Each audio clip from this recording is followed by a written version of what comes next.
Farmonga muvofiq barcha taqdirlandi. Hech kim chetda qolgani yo'q. O'zbekiston Respublikasi Prezidenti Shavkat Mirziyoyev amalga oshishiga sababchi bo'lishdi. Biz orzu qildik. 34 yildan beri ana shu damlarni qanchalik orzu qilganimizni bilasiz.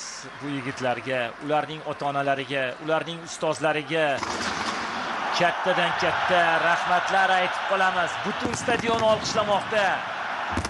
Butun stadion mushaklar otilishi boshlandi.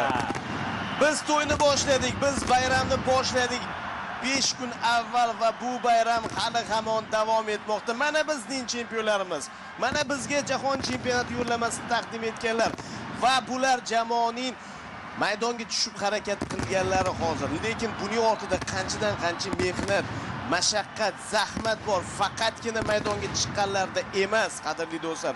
Juda ko'pchilikda va buning uchun mana shu o'zbek futbol ommasiga jahon chempionati deb nomlangan orzu yetkazganlar uchun barchaga rahmat aytib qolamiz.